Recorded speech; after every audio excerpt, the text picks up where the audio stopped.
जब चुनाव के पहले ही रिजल्ट लगभग मालूम हो, ठीक उसी तरह का मौका इस बार है। देश भर के लोगों को मालूम है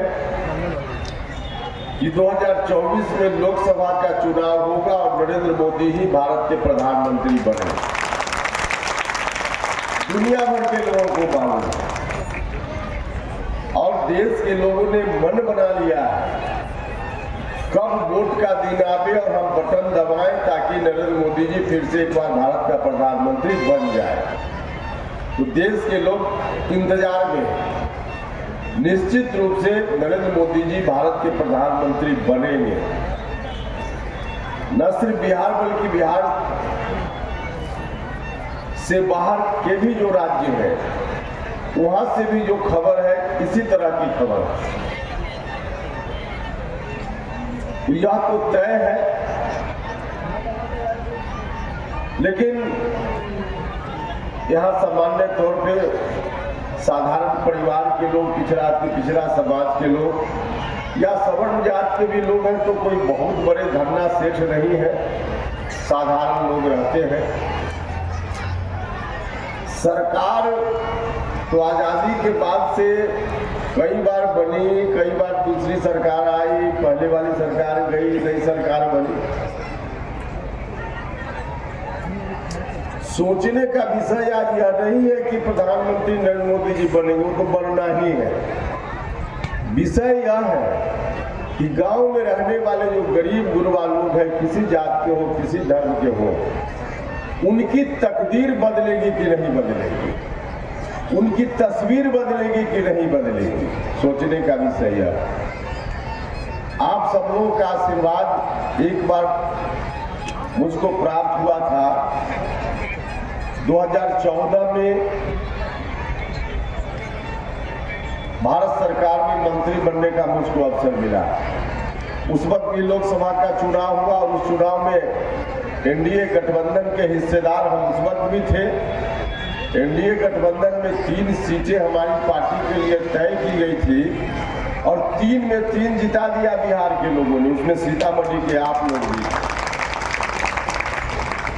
तो आप सब लोग की जो इतनी बड़ी कृपा हुई, इस कृपा का नतीजा हुआ कि भारत सरकार में उपेंद्र कुशवाहा साधारण घर से आया हुआ और भारत सरकार की मंत्री परिषद का सदस्य बन गया, हम मंत्री बन गए।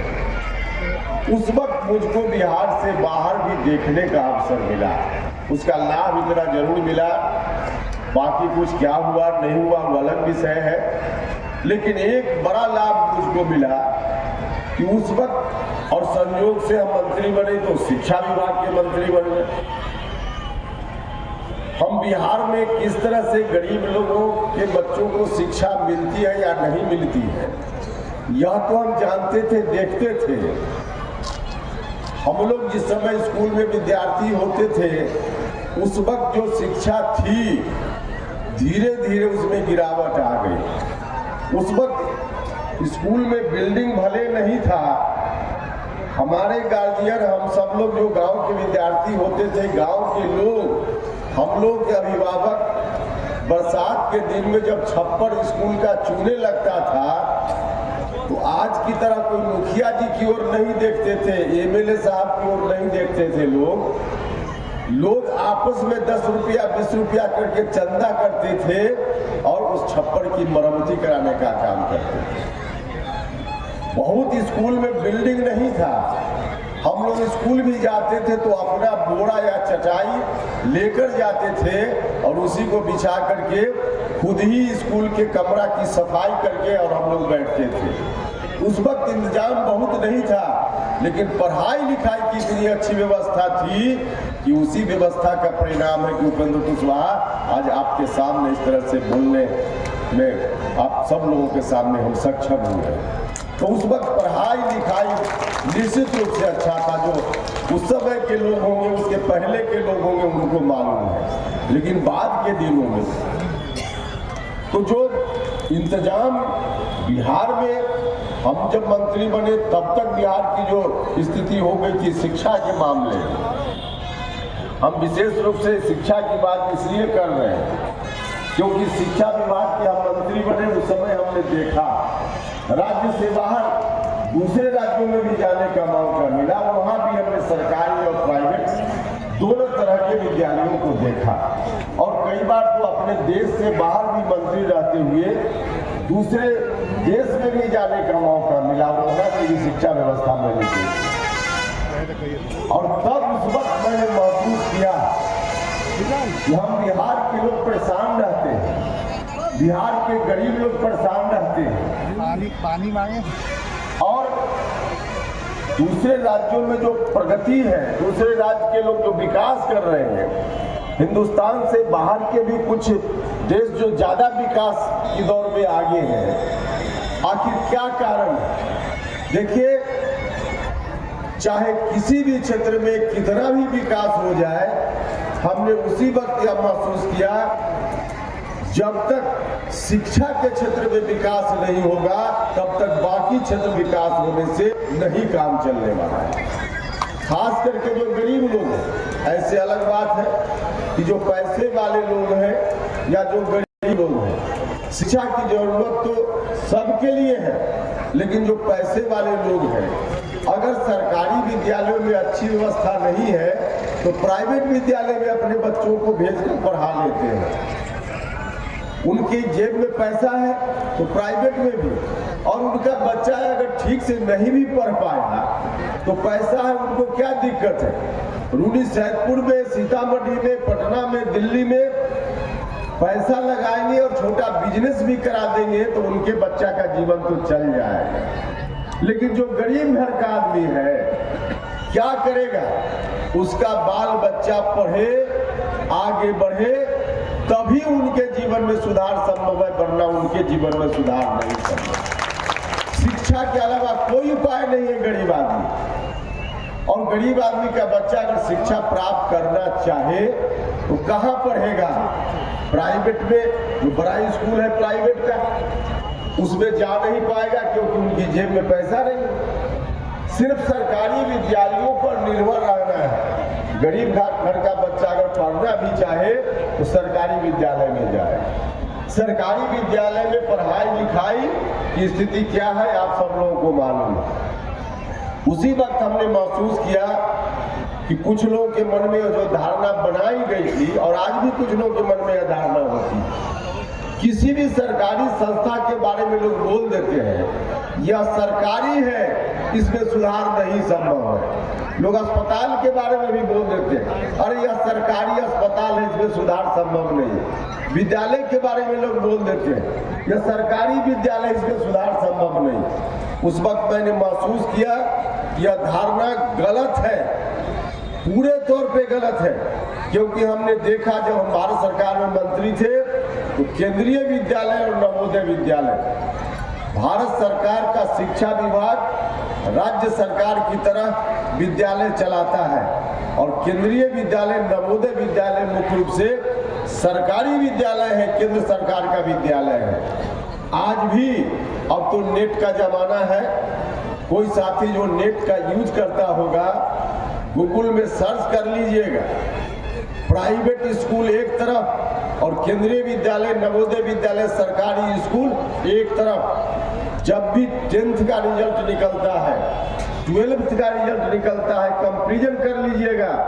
प्राइवेट में लाखों खर्च करके अपने बच्चों को जो पढ़ाते हैं, वह जो विद्यालय है DPS, DAV वगैरह वगैरह कौन कौन विद्यालय, उन तमाम विद्यालयों से बेहतर रिजल्ट होता है केंद्रीय विद्यालय और नवोदय विद्यालय का।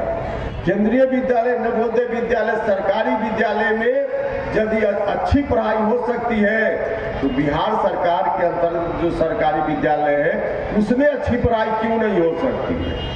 सरकारी विद्यालय में वहाँ जब अच्छी व्यवस्था हो सकती है तो राज्य का जो सरकारी विद्यालय उसमें अच्छी व्यवस्था क्यों नहीं हो सकती? निश्चित रूप से हो सकती है। ठीक उसी तरह से इलाज की बात, गरीब लोग बीमार पड़ते हैं तो उनके लिए फिर वही बात, प्राइवेट में नहीं जा सकते, सरकारी अस्पताल में जाते हैं।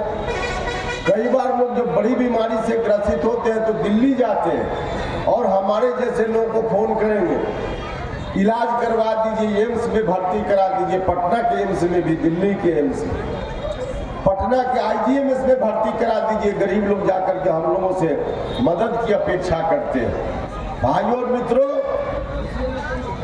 जो लोग भी जाते हैं अभी भी, चाहे दिल्ली या पटना, तो सबसे पहले सरकारी विद्यालय, सरकारी अस्पताल में इलाज हो उनका इस बात की कोशिश करते हैं। मतलब एम्स चाहे पटना का हो, दिल्ली का हो, वह सरकारी अस्पताल है।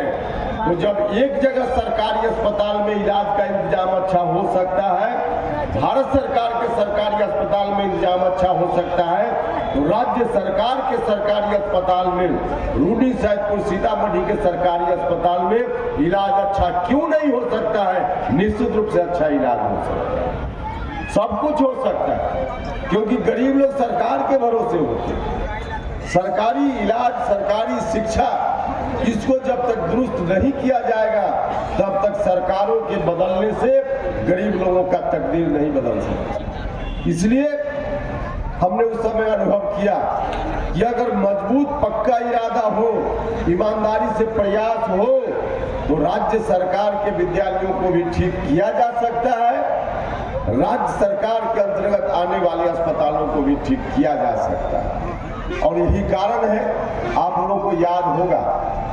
2017-18 में हमने शिक्षा में सुधार के लिए भारत सरकार में मंत्री रहते हुए हमने अभियान की शुरुआत की थी।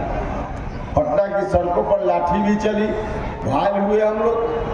मंत्री थे तब की बात है, मंत्री रहते हुए हम शिक्षा को लेकर के हमने आंदोलन चलाने का काम किया था। उस वक्त जो मांग पत्र हमने रखा था राज्य की सरकार के सामने, 25 सूत्री मांग पत्र हमारा था। बहुत लोगों के घर में पुराना पर्चा होगा, नहीं भी होगा तो मीडिया के लोगों से आग्रह है कि आप दिल्ली वाले, पटना वाले साथी से फोन करके उनकी पुरानी फाइल में जरूर हमारा पर्चा होगा, उस पर्चा को उलट कर देखिएगा। जितनी मांगे हमने राज्य सरकार के समक्ष उस समय रखी थी, मुझको खुशी है कि आज राज्य की सरकार उन मांगों पर काम कर रही है। जो जो काम राज्य की सरकार से हो रहा है हमारी पुरानी मांगों के अनुसार। उस समय जो मांग पत्र था उसमें पहली हमारी मांग क्या थी? पहली हमारी मांग थी कि शिक्षकों की बहाली की जो प्रक्रिया है उस प्रक्रिया को राज्य की सरकार बदले और बीपीएससी या बीपीएससी जैसी दूसरी संस्था से शिक्षकों की बहाली करे। यह हमारी पहली मांग थी।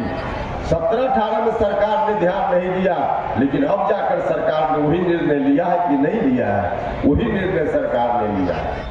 तब अगर सरकार ने निर्णय ले लिया होता तो जो शिक्षक बनने के पात्र नौजवान लोग हैं उनकी जो परेशानी है, जो लोग शिक्षक बन गए हैं उनकी परेशानी, देर से निर्णय होने के कारण आज सभी परेशान हैं। उस समय निर्णय हो गया होता तो ये लोग परेशान भी नहीं होते, नहीं परेशान हो।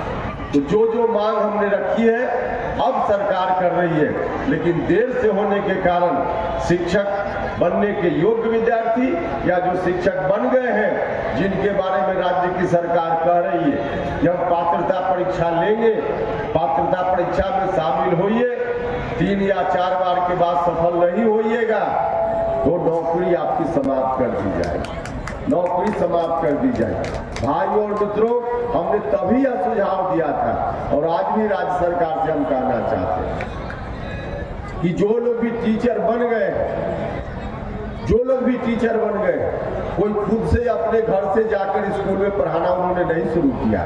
राज्य सरकार ने जो नियम बनाया उसी नियम के तहत कोई शिक्षक बना। अब इतने दिनों के बाद उनको कहिएगा कि नौकरी समाप्त कर देंगे, घर चले जाइए, उनका भी परिवार है। ऐसा निर्णय यदि सरकार करती है वो अन्यायपूर्ण निर्णय होगा, गलत निर्णय होगा। हमने उसी वक्त कहा था कि पात्रता परीक्षा लीजिए और जो लोग उस पात्रता परीक्षा में नहीं पास कर पाए उनको, उनकी नौकरी भी समाप्त मत कीजिए, उनको गैर शैक्षणिक कार्य में लगा दीजिए। बहुत सारी ऐसी जगह है जहां पढ़ाई लिखाई की जरूरत नहीं, शिक्षक है तभी तो उनको स्कूल में पढ़ाना है, और दूसरे काम में अगर लग जाएंगे तो वहां पढ़ाने का काम कहां करना है। तो शिक्षक पात्रता परीक्षा के बाद जो लोग पास कर जाए उनको आप उनकी नौकरी पक्की कीजिए, राज्यकर्मी बना दीजिए, उनका वेतन बढ़ा दीजिए, सब कीजिए, लेकिन जो पास नहीं कर पाए उनकी भी नौकरी समाप्त नहीं होनी चाहिए। उनको गैर शैक्षणिक कार्य में शिक्षा विभाग हो या किसी और विभाग उसमें भेज करके उनकी नौकरी को भी पक्की करने का काम किया। यह हमने उस समय कहा था और आज भी हम कहना चाहते हैं, तभी जाकर शिक्षा की व्यवस्था दुरुस्त हो पाए। और भी 25 सूत्री डिमांड हमारा था, तो धीरे धीरे मुझको खुशी है कि सरकार कर रही है, लेकिन विलंब से होने के चलते लोग परेशान भी हो रहे हैं। लेकिन अब विलंब हो गया और आज की तारीख में संयोग ऐसा है कि नीतीश कुमार जी आज बिहार के मुख्यमंत्री हैं और हम सब लोग अब एक ही गठबंधन में आ गए हैं, एक ही गठबंधन में आ गए हैं। भाई और मित्रों, गठबंधन धर्म की मर्यादा भी होती है, उस मर्यादा के तहत हम विरोधियों की तरह बात तो नहीं करेंगे। विपक्षी दल के लोग कुछ भी बोलकर चले जाते हैं, उस तरह से तो बात नहीं करेंगे, लेकिन शिक्षा सुधार के लिए जो जो डिमांड हमारा था उस डिमांड पर हम चुप रहने का भी काम नहीं करेंगे, चुप रहने का भी काम नहीं करेंगे। सरकार में रहते हुए हम हर तरह से उचित तरीका जो यहाँ रहकर संभव है, उचित तरीका से उचित जगह पर जरूर इन सारे सवालों को हम और गांव के गरीब लोगों के बच्चों का भविष्य भी बदलेगा। उसी तरह से अस्पताल के मामले, बाकी और मामला, नौजवानों के रोजगार के सृजन का मामला, इन तमाम मामलों, देखिए बिहार के लिए बहुत कुछ किया जा सकता है, बहुत कुछ किया जा सकता है। पूरा का पूरा ब्लूप्रिंट हमारे सामने, और जो ब्लूप्रिंट शिक्षा के बारे में दिया वह तो आज साबित हो गया कि हम लोग सही कह रहे हैं। उसी तरह से और मामलों के लिए भी हमारे पास ब्लूप्रिंट है, समय पर बताएंगे, अभी उतना वक्त नहीं। हम आप सब लोगों से यही कहने आए हैं कि सब लोग मिलकर ताकत देने का काम कीजिए। सरकार तो इस बार फिर से बनेगी, दिल्ली में भी सरकार बनेगी और 2025 में फिर से बिहार में भी अच्छी सरकार बनेगी, निश्चित रूप से बनेगी। तो आप लोग ताकत देने का काम कीजिए। हमने हमेशा, आज जो हम आपको कह रहे हैं कि जो मांग हम करते रहे हैं, जिन मुद्दों को हम उठाते रहे हैं, उन मुद्दों को हम भूलेंगे नहीं। भाई और मित्रों, हमने पहले भी दिखाया है, हम संघर्ष में जब होते हैं, सत्ता से बाहर होते हैं, तब हम जिन मुद्दों को लेकर सड़क पर संघर्ष करते हैं, सत्ता में जाने के बाद भी उन मुद्दों को कभी भूलने का काम कुछ नहीं करता। हमेशा चाहे हम सत्ता में रहे, संघर्ष में रहे, मुद्दा हमारे लिए प्राथमिक है, जनता का सवाल हमारे लिए प्राथमिक है। तो यह जो मुद्दा है, सारे मुद्दे हैं, उन मुद्दों को लेकर हम सरकार में रहते हुए हर तरह से प्रयास करते रहेंगे। तो आप सब लोगों से भी आग्रह है, बीच के दिनों में निश्चित रूप से जो कुछ भी हो रहा था बिहार, जो कुछ भी हो रहा था वह न तो आपको कबूल था और न हमको कबूल था। हम जनता दल यूनाइटेड में एक विशेष मकसद से बिहार की तकदीर को कैसे बदला जाए, ताकत ज्यादा वहाँ सत्ता की थी, तो लोगों के भविष्य को ध्यान में रखते हुए हम गए। लेकिन वहाँ जाने के बाद नीतीश जी ने ऐसा स्टेप उठाया, सीधे नीतीश जी कहने लगे कि अब बिहार को 2005 के पहले जो लोग जिम्मेवार थे इस बिहार की बर्बादी के लिए, उन्हीं के हाथों में हम बिहार को सौंप देंगे। तब हमने नीतीश जी से एतराज जताया, हमने अकेले मिलकर उनसे कहा, हमने पार्टी की बैठकों में कहा, मीडिया के माध्यम से सार्वजनिक रूप से कहा, हमने कहा उस वक्त नीतीश जी से कि नीतीश जी, बिहार के लोग आपकी बात मानते हैं, इसका मतलब यह नहीं है कि आप कहिएगा कि लालटेन बिहार में फिर से जल जाए और बिहार के लोग मान ले, या बिहार का लोग नहीं मान सकता, नहीं मान सकता, क्योंकि बिहार फिर से बर्बादी की ओर चला जाए, यह बिहार के लोगों को कबूल नहीं होगा। और इसीलिए जब नीतीश जी नहीं माने तब हमने फिर रास्ता अलग कर लिया। और आज तो खुशी है कि नीतीश जी को भी देर से ही सही इस बात का यह एहसास हो गया और नीतीश जी फिर से एक साथ, हम लोग एक साथ हो गए। वो अच्छा है, माहौल बढ़िया है, एक साथ हो गए हैं। वो आगे आने वाले दिनों में मजबूती से काम करना है, और मजबूती से काम करना है वो आप सब लोगों की ताकत मुझको चाहिए। आप सब लोगों ने जब जब जरूरत पड़ी है, रूनीसैदपुर के लोगों ने, सीतामढ़ी के लोगों ने उपेंद्र कुशवाहा को ताकत देने का काम किया है। हम आपसे आग्रह करने आए, तमाम जाति धर्म के लोगों से आग्रह है कि सब लोग मिलकर ताकत दीजिए। हर तरह से आपके बाल बच्चों के भविष्य को बनाने के लिए, बेहतर से बेहतर करने के लिए हम जहाँ जिस रूप में रहेंगे आपकी ताकत का इस्तेमाल इस काम में करेंगे। उपेंद्र कुशवाहा अपने लिए आपकी ताकत का इस्तेमाल न कभी किया है न आगे करने का काम करेंगे। हम आपके लिए ताकत का इस्तेमाल करेंगे, तो उसको पूरा भरोसा है कि आप सब लोग मिलकर जरूर दीजिएगा। तमाम जाति धर्म के लोगों से मेरी अपील है, लोकसभा का चुनाव हो, कुछ ही दिनों के बाद घोषणा हो जाएगी। इस चुनाव के संदर्भ में मैं आपसे आग्रह करना चाहता हूँ, इस बार जिस तरह से देश भर के लोग सोच रहे हैं उसी तरह से आप सब लोग भी सोचिएगा। बिल्कुल यह देखने की जरूरत नहीं है एनडीए गठबंधन में किस पार्टी का उम्मीदवार आ गया, एनडीए गठबंधन में कौन उम्मीदवार आ गया, यह देखने की जरूरत नहीं है। मत देखिएगा, सिर्फ देखिएगा कि नरेंद्र मोदी जी का आशीर्वाद लेकर के एनडीए गठबंधन में कौन आया है। जो आएगा उसको आप सब लोग मिलकर के जिता करके भेजने का काम कीजिए। न कोई जात देखना है, न कोई पार्टी देखना है, बल्कि नरेंद्र मोदी जी का आशीर्वाद लिया हुआ कैंडिडेट देखना है। यही आप सब लोगों से आग्रह है, और भरोसा भी है कि सब लोग मिलकर निश्चित रूप से कीजिएगा। मीडिया के लोगों को एक अलग से जिज्ञासा रहती है, लोग पूछते हैं, इसलिए मैं बता देना चाहता हूँ, बिना पूछे हुए इनसे पूछते हैं कि सीतामढ़ी में किस पार्टी का उम्मीदवार होगा एनडीए में। भैया अभी बिहार भर में किस पार्टी का कहाँ से उम्मीदवार होगा यह तय नहीं है एनडीए गठबंधन में। अब अगले कुछ दिनों में तय होगी चीजें, तो आपको बता दिया जाएगा कि किस पार्टी के खाता में एनडीए गठबंधन में कौन सीट जाएगी, और फिर वह पार्टी तय करेगी कि उम्मीदवार कौन होगा। तो जब तय होगा तब आपको बताया जाएगा, अभी तय नहीं है। अभी हम लोगों का एकमात्र संकल्प यही है कि 40 में 40 बिहार से जिताकर एनडीए की झोली में डालने का काम करना है। 40 में 40 जीते, इस बात इसके लिए हमारी पार्टी के लोग तमाम जगह लगे हुए हैं। जहां हमारी पार्टी की ओर से उम्मीदवारी होगी तय होने के बाद वहां भी, और बाकी जगह घटक दल के जो उम्मीदवार होंगे, जेडीयू, बीजेपी, लोजपा, जो भी उनके उम्मीदवारों को जिताने के लिए हमारी पार्टी के लोग वहां भी लगेंगे। और इस संकल्प को आप सब लोग भी ताकत दीजिए, इस संकल्प के साथ अपने को जोड़िए और 40 में 40 जिताकर भेजने का काम कीजिए। यही आग्रह करने के लिए आए थे। आप सब लोग आए, इस कार्यक्रम में आपने हिस्सा